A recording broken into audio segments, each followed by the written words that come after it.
নমস্কার দর্শক বন্ধু, জ্যোতিষ টোটকা চ্যানেলে আপনাদের সকলকে আরও একবার স্বাগত জানাই। সকলকে স্বাগত জানিয়ে আজকে আমরা আলোচনা করব মাসিক রাশিফল জুন 2025 কেমন যাবে। জুন মাস আপনাদের জীবনে কতটা প্রভাব বিস্তার করবে আজকের ভিডিও আমরা বিস্তারিত আলোচনা করব। আর আজকে আমরা আলোচনা করব যে রাশিটিকে নিয়ে, সেটা হচ্ছে তুলা রাশি। তুলা রাশির জাতক বা জাতিকা যদি আপনি হয়ে থাকেন, তাহলে জুন 2025 আপনার কর্ম, অর্থ, প্রেম, স্বাস্থ্য, বৈবাহিক এবং পারিবারিক জীবনে কি প্রভাব ফেলতে চলেছে আমরা আজকের ভিডিওয় কিন্তু আপনাদের সামনে তুলে ধরব। জুন 2025 যারা তুলা রাশির জাতক বা জাতিকারা রয়েছেন, আপনাদের ক্ষেত্রে এই মাসটা জুড়ে আপনারা লক্ষ্য করবেন আপনাদের ক্ষেত্রে রাশির অধিপতি সপ্তম ঘরে অবস্থান করেছেন, তবে মাসের শেষে এটা অষ্টম ঘরে যাবে। অর্থাৎ এই যে আপনাদের কিছু গুপ্ত বিদ্যার প্রতি আগ্রহ, এটা কিন্তু মাসের শেষ দিক থেকে জাগ্রত হবে। আপনি দেখতে পাবেন আপনি গবেষণার ক্ষেত্রে ভালো ফলাফল লাভ করবেন, অন্যদের সাথে দ্বন্দ্বের একটা সম্ভাবনা থাকছে। তবুও বলবো, যারা চাকরিজীবী আছেন কর্মক্ষেত্রে কিছু অসুবিধার মধ্যে পড়তে পারেন। এই মাসটা আপনাদের যারা ব্যবসাদার আছেন, ব্যবসা করছেন, তাদের জন্য ভালো। তবে আপনার কাজে মনোনিবেশ করতে হবে, নিজের চেয়ে এগিয়ে যাবেন না। তবে অবশ্যই বলবো, আপনি প্রথম সপ্তাহের পরে সম্পর্কের উপর একটা চাপ দেখতে পাবেন। আর মাসটা সাধারণত প্রেমের জন্য উদ্বেগ নিয়ে আসছে। যারা বৈবাহিক জীবনে আছেন তাদের জন্য মাসটা সাধারণত ভালো। যদি আপনার স্ত্রী চাকরি করেন, তবে তাদের কর্মক্ষেত্রে আপনার সম্পর্কের উপর একটা প্রভাব কিন্তু পড়ছে, যেটা কিছু সমস্যার সৃষ্টি করতে পারে। তবে বিবাহ শান্তিপূর্ণ থাকবে। প্রতিযোগিতামূলক পরীক্ষায় অংশগ্রহণ যারা করছেন, যারা শিক্ষার্থী আছেন, সাফল্যের সম্ভাবনা থাকছে। উচ্চশিক্ষাটা ভালো হবে, বিদেশে পড়াশোনা করার সুযোগ পাবেন। স্বাস্থ্যের দিক থেকে একটু সতর্কতা অবলম্বন করাটা অত্যন্ত প্রয়োজন, কারণ আপস অ্যান্ড ডাউনসের মধ্যে দিয়েই স্বাস্থ্যটা কিন্তু অতিবাহিত হবে জুন মাসে। যারা তুলা রাশির জাতক বা জাতিকারা রয়েছেন, আপনাদের পারিবারিক জীবনে কিছু অস্থিরতা আসতে পারে, তাই আপনার দায় দায়িত্ব পালন করতে হবে, প্রিয়জনের ভালোবাসা অর্জন করতে হবে, কঠোর পরিশ্রম করতে হবে। আমরা বিস্তারিত আলোচনায় চলে আসবো। প্রথমে বলবো কর্মজীবন। কর্মজীবনের দিক থেকে অনেক উত্থান পতন কিন্তু আপনি দেখতে পাবেন এই মাসে। জুন 2025 মাসের শুরুতেই মঙ্গল তার দুর্বল রাশি কর্কট রাশির দশম ঘরে অবস্থান করবেন। এটা আপনার কর্মক্ষেত্রে মতবিরোধ, সমস্যা এগুলো নিয়ে আসবে, আপনাদের কর্মক্ষেত্রকে প্রভাবিত করবে। আর পুরো মাসটা জুড়ে ষষ্ঠ ঘরের অধিপতি বৃহস্পতি নবম ঘরে অবস্থান করবেন। আর ঠিক যেটা ইন্ডিকেট করছে যে প্রচুর অসুবিধা, প্রচেষ্টার পর আপনি জয়লাভ করবেন। তাই অতিরিক্ত প্রচেষ্টা করার জন্য নিজেকে প্রস্তুত রাখুন। আপনি কর্মক্ষেত্রে কিছু চাপের মধ্যে পড়তে পারেন। এছাড়াও সপ্তম থেকে মঙ্গল দশম থেকে একাদশ ঘরে স্থানান্তরিত হচ্ছে। এই সময়কালটা আপনার কাজের জন্য ভালো, কারণ আপনি আপনার সিনিয়র কর্মকর্তাদের কাছ থেকে সমর্থন লাভ করবেন, নির্দেশনা পাবেন, যার ফলে অনেক উন্নতি করবেন, আপনার আয়টা বাড়বে এবং আপনার চাকরিতে বেতন বৃদ্ধি হবে। 22 তারিখে বুধ আপনার দশম ঘরে প্রবেশ করবে, যেটা আপনার ক্যারিয়ারকে দেখছে। কর্মক্ষেত্রে অসাধারণভাবে ভালো জায়গা আপনি তৈরি করতে পারবেন। আপনি আপনার যোগাযোগের দক্ষতা ব্যবহার করতে পারবেন। যারা ব্যবসা করছেন, সপ্তম ঘরের অধিপতি মঙ্গল আপনার দশম ঘরে, যেটা শুরু হচ্ছে 7 তারিখে একাদশে স্থানান্তর করছে, যেটা আপনাদের ক্ষেত্রে কিন্তু একটা ব্যবসায়িক প্রবৃদ্ধির জন্য ভালো। এবং কিছু অসুবিধা থাকবে, তবে আপনাদের বলবো একটু দিক নির্দেশনা নিয়ে কাজ করতে হবে। চলে আসবো অর্থের দিক থেকে 2025 সালের জুন মাস তুলা রাশির জাতক বা জাতিকাদের কিন্তু একটা মিশ্র ফল দিচ্ছে। কেতু এই মাসে আপনাদের একাদশ ঘরে অবস্থান করবে, আপনাদের আর্থিক পরিস্থিতির একটা উন্নতি করবে।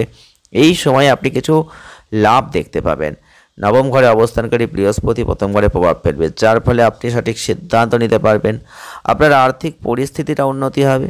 2025 সালের জুন মাস মঙ্গল গ্রহ সপ্তম ঘরে আপনার একাদশ ঘরে প্রবেশ করছেন, যেটা আপনাদের আয়কে বৃদ্ধি প্রাপ্ত করবে, পজিটিভ আর্থিক জায়গাটা নিয়ে আসবে।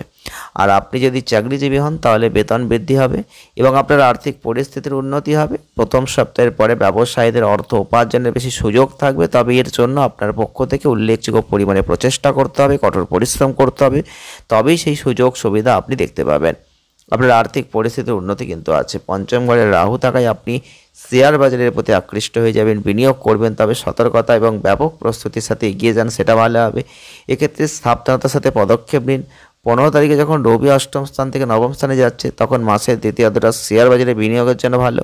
তাই এই সময়কালটা আপনার জন্য অনুকূল হতে চলেছে এবং আপনি শেয়ার বাজারের সাফল্যের একটা মুখ কিন্তু দেখতে পাবেন। চলে আসবো স্বাস্থ্য। 2025 সালের জুন মাস স্বাস্থ্যের দিক থেকে কিন্তু আপস অ্যান্ড ডাউনস আছে। আপনাদের রাশির অধিপতি গ্রহ শুক্র এই মাসে সপ্তম ঘরে অবস্থান করবেন, যার ফলে আপনার স্বাস্থ্যের উন্নতি হবে, আপনার যে কোনো সমস্যা দূর হবে। তবে পঞ্চম ঘরে রাহুর উপস্থিতি ইন্ডিকেট দিচ্ছে যে আপনি আপনার খাদ্যের দিক রুটিন এগুলো অসাবধানতার মধ্যে পড়ে যাবেন। পাকস্থলী কিছু সমস্যা আসতে পারে, পেটের কোনো সমস্যা, মঙ্গল বৃহস্পতি এগুলো কিন্তু পঞ্চম ঘরের দিকে দৃষ্টি স্থাপন করছে, যেটা আপনার স্বাস্থ্যকে কিন্তু প্রভাব দেবে। এই গ্রহ সংযোগ এবং পঞ্চম ঘরে রাহুর অবস্থান আপনার পেটকে ভোগাবে, পেটের কোনো ব্যাধি নিয়ে আসবে। বিশেষভাবে সতর্কতা অবলম্বন করবেন। হজমের সমস্যা আছে, প্রথম থেকে একটু খেয়াল রাখবেন। রবি বুধ অষ্টম ঘরে থাকছে, ষষ্ঠ ঘরে শনি তার প্রভাবিত জায়গা, এবং এই সময় শারীরিক স্বাস্থ্য সমস্যা বাড়বে। তাই আপনার এই মাসটা জুড়ে অতিরিক্ত সতর্কতা অবলম্বন করতে হবে। মাসের শেষের দিকে যখন বুধ রবি অষ্টম স্থান থেকে নবম স্থানে চলে আসবে, তখন আপনার স্বাস্থ্যের উল্লেখযোগ্য উন্নতি, স্বাস্থ্য সমস্যা এগুলো কিন্তু অনেকটা কমে যাবে। চলে আসবো প্রেম বৈবাহিক জীবনটা কেমন যাবে। আপনার প্রেমের সম্পর্কের দিক থেকে কিন্তু উত্থান পতন আছে। পঞ্চম ঘরের অধিপতি শনি পুরো মাস ষষ্ঠ ঘরে থাকছেন, দ্বাদশ ঘরে একটা দৃষ্টি রাখছেন, যার ফলে আপনার স্ত্রীর কাছে আপনার আবেগ প্রকাশ করার আগে আপনাকে দুবার ভাবতে হবে, তাদের আচরণটা খেয়াল রাখতে হবে। কারণ জুন মাস আপনাদের রাহু যেহেতু পঞ্চম ঘরে থাকছে, যার ফলে আপনার প্রেমের জায়গাটা জয় করার জন্য অনেক প্রতিশ্রুতি দিতে হবে, কিন্তু আপনি সেগুলো হয়তো রাখতেও পারবেন না। মঙ্গল যেটা মাসের শুরুতে দশম ঘরে ছিল, পঞ্চম ঘরে তার দৃষ্টি রাখবে। সপ্তম ঘরে মঙ্গল একাদশ ঘরে চলে যাবে, পঞ্চম ঘরে তার দৃষ্টি বজায় রাখবে, যেখানে রাহু ইতিমধ্যে উপস্থিত। ঠিক এই পরিস্থিতি প্রেম সম্পর্কের মধ্যে উত্তেজনা আনবে, দ্বন্দ্বের দিকে নিয়ে যাবে। তবে পঞ্চম ঘরে বৃহস্পতির দৃষ্টি সম্পর্ককে স্থিতিশীল করে দিতে পারে, তবে আপনাকে সাবধানতা অবলম্বন করতে হবে।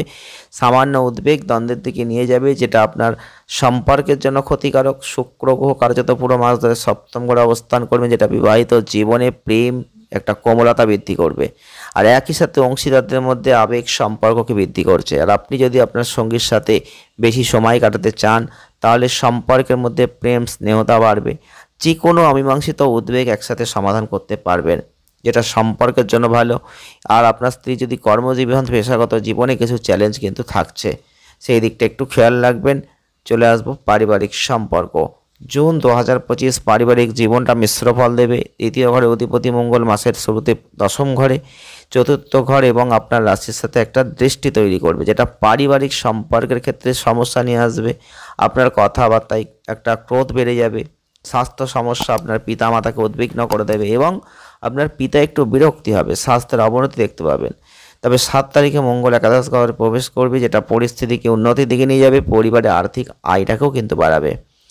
তবে আপনাদের ক্ষেত্রে এই দিকগুলো একটু খেয়াল রেখে চলতে হবে। মায়ের স্বাস্থ্যগত সমস্যা আছে, সেদিকটা একটু মনোযোগ দিন।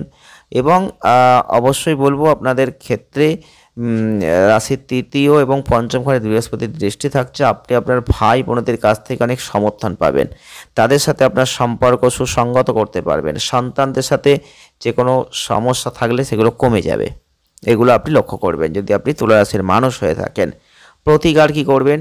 শুক্রবার থেকে সাদা গরুর সেবা করতে পারেন, প্রত্যেক দিন তাকে খাওয়াতে পারেন, শ্রী দুর্গা চালিসা বা শ্রী দুর্গা স্তোত্র পাঠ করতে পারেন, বুধবার সন্ধ্যায় কোনো মন্দিরে কালো তিল দান করতে পারেন। এগুলো করলে অনেক ভালো ফল আপনি কিন্তু লাভ করতে পারবেন। ভিডিওটি আজ এই পর্যন্তই, দেখা হবে নেক্সট ভিডিও। ভালো থাকবেন, সুস্থ থাকবেন, আনন্দ থাকবেন। ধন্যবাদ।